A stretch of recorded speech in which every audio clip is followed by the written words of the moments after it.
Nah, sekarang untuk perubahan akhir kalimat poin 27, perhatikan bla bla bla nya gohata atau bla bla bla nya wata atau nye atau nyeo. Ini ya bisa pakai ini, bisa pakai ini, bisa pakai ini, sama aja. Ini artinya bentuk tanya ya, kutanya bla bla bla atau dia bertanya bla bla bla, bisa diartikan seperti itu. Rumusnya ada beda-beda untuk kata kerja, kata sifat sama kata benda itu rumusnya beda-beda.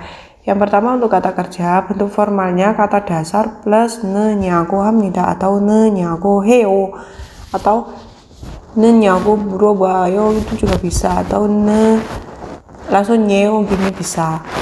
Terus untuk bentuk informal atau tidak sopannya kata dasar plus ne nyagohe atau nye gitu ya.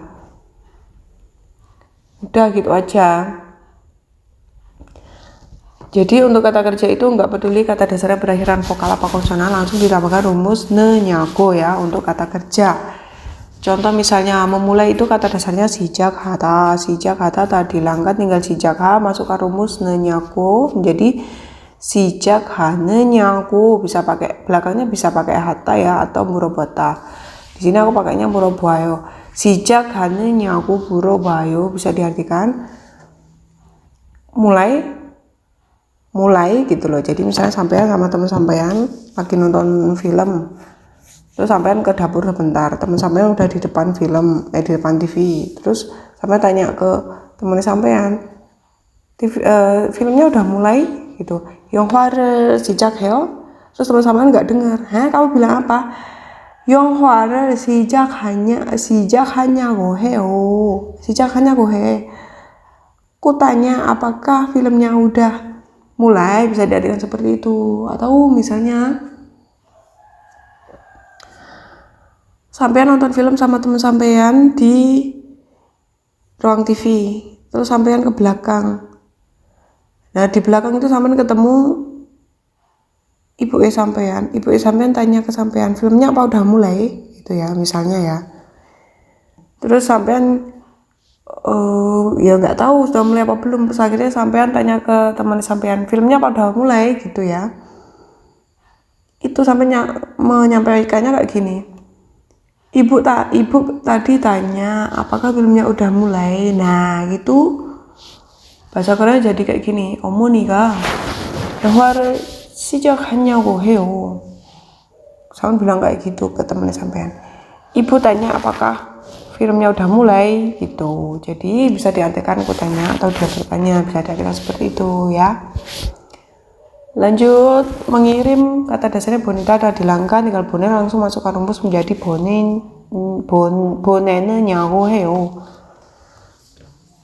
Apakah udah dikirim? Kutanya apakah sudah dikirim, atau dia bertanya apakah sudah dikirim, bisa diartikan seperti itu. Terus kata dasar membaca ikda tadi langkan tinggal ik ditambahkan rumus ne nyago menjadi inge nyago he atau inge nyago heo atau inge nyago muro basoyo. Aku bertanya apakah membaca, atau dia bertanya apakah membaca, bisa diartikan seperti itu sih. Tetap menjadi dane nyago 합니다 atau dane nyago heyo atau dane nyago he, atau bisa diartikan apakah sudah menutup. Kutanya apakah sudah menutup, dia bertanya apakah sudah menutup, bisa diartikan seperti itu ya. Untuk catatannya perhatikan nah catatannya dalam bentuk percakapan langsung bisa disingkat jadi nyago hata. Jadi ini kan untuk kata dasar kan rumusnya ada nya ini kan, yang bikin agak ini bidru atau agak kecoh itu kan ada nya, jadi kayak sulit kayak gitu kalau diterapkan rumus ini kayak gitu. Cuma nanti kalau di percakapan langsung itu biasanya langsung pakai nyago, jadi nggak ada nya kayak gini. Misalnya mokta harusnya kan tulisannya kayak gini, mongne nyago heo gitu kan harusnya. Tapi nanti kalau percakapan langsung jadi kayak gini, mongnya gohe. Jadi ya ini nya dihilangkan kalau percakapan langsung. Cuma kan kita mengerjakan soal ya, misalnya untuk persiapan ujian, nanti bentuknya ada nya kayak gini. Untungnya kita ujiannya kalau PS topik itu nggak ada ujian tulis, jadi gampang. cuma mengartikan soal aja kan, nggak perlu menuliskan jawaban. Kalau di ujian topik yang level tinggi itu ada ujian segini atau menulisnya, jadi penulisan kayak gini itu penting sekali diperhatikan kayak gitu. Kita lanjut aja ya. Misalnya ini lagi kata dasar oda, harusnya itu kalau merumuskan o느냐고 물어봤어요 atau o느냐고 해요, o느냐고 물어봐요, o느냐고 해. Ini kalau percakapan langsung jadi onyago 물어봤어요, onyago 해요, onyago 해. Nanya itu dihilangkan. Contoh lagi ini menutup, misalnya kayak gini ya. Harusnya kan kalau di tulisan itu 닫느냐고 해요, 닫느냐고 해요. Kalau di percakapan langsung itu kayak 닫냐고 해, 닫냐고 해요, 닫냐고. Nanya itu nggak ada. Ini sama juga mengirim boneka tak dihilangkan ya, tinggal bonet tambahkan rumus bonetnyago 해요 harusnya kalau di tulisan. Tapi kalau percakapan langsung jadi ai ini we. bonetnyago 해, jadi bonetnyago 해요 kayak gitu. Nanya dihilangkan. Terus untuk kata dasar yang berakhiran R-nya dihilangkan. Contoh salda, tinggal salda tak dihilangkan ya, tinggal sal karena berakhiran R-nya juga dihilangkan. Langsung tambahkan rumus jadi sanyago atau sanenyago itu gini. Sanenyago heo atau sanyago heo. Ini hatanya ini bisa diubah ya jadi hamnida atau heo. Ini aku pakainya hatta aja. Oh, kalau bingung ini ya udah aku ganti sekalian biar nggak pusing deh. Kayak gini, heyo. 사느냐고 해요. Kutanya tinggal di mana? Atau 사냐고 해요 sama aja sih. Nanya dipakai atau apa enggak? Tapi kalau di penulisan tetap dipakai, gitu ya. Ini tadi masih rumusnya untuk kata kerja. Sekarang rumusnya untuk kata sifat. Masih banyak ya. Rumusnya untuk kata sifat, rumus bentuk formal kata dasar yang berakhiran vokal plus nyago hamnida atau nyago heo atau nyeo. Terus untuk kata dasar yang berakhiran konsonan plus nyago hamnida atau nyago heo atau nyeo. Ini yang formal atau sopan. Yang informal atau tidak sopan kata dasar yang berakhiran vokal plus nyago he atau nye. Untuk kata dasar yang berakhiran konsonan plus nyago he atau nye. Kalau kata kerja, kata dasarnya nggak peduli berakhiran vokal apa konsonan, langsung ditambahkan rumus nyago hata gitu.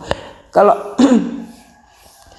kata sifat dilihat dulu kata dasarnya itu berakhiran vokal apa konsonan. Kalau berakhiran vokal rumusnya beda, kalau berakhiran konsonan rumusnya juga beda.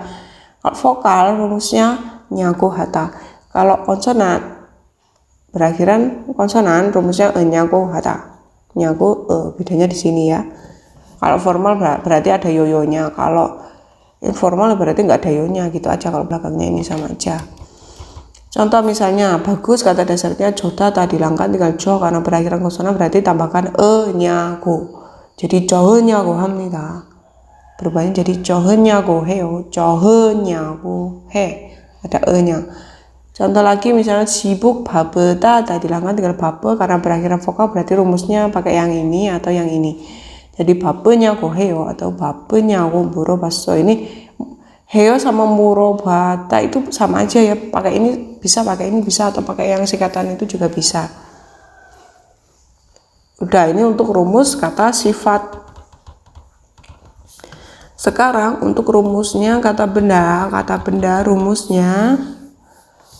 Banyak ya, nggak apa-apa. Emang mau gimana lagi? Yang penting sekarang paham dulu. Kalau hafal nggak perlu dihafalkan sekarang. Ngafal rumus itu bingung ya, nggak usah dihafalkan. Pokoknya paham. Yang penting ada catatan. Nanti kalau keluar di soal bingung buka catatannya, lama-lama juga hafal sendiri gitu. Balik lagi ke sini untuk rumus kata benda. Formal atau yang sopannya kata benda berakhiran vokal plus nyago 합니다 atau nyago heo atau nyeo. Kalau kata benda berakhiran konsonan plus i nyago 합니다 atau i-nya mana ini? Aduh, kurang i, maaf. I nyago he atau i nyeo. Ini ya. Terus perubahan formal, formalnya kan udah, ini bentuk sopannya. Kalau bentuk informalnya nggak sopannya jadi gampang. kata benda yang berakhiran vokal ya nya dihilangkan menjadi bla bla bla nya go he atau nye, atau untuk kata benda yang berakhiran konsonan bla bla bla nya go he atau nye, udah gitu aja. Contoh misalnya teman jinggu, karena berakhiran vokal berarti tambahkan yang ini atau ini, jadi jinggu nya go heo.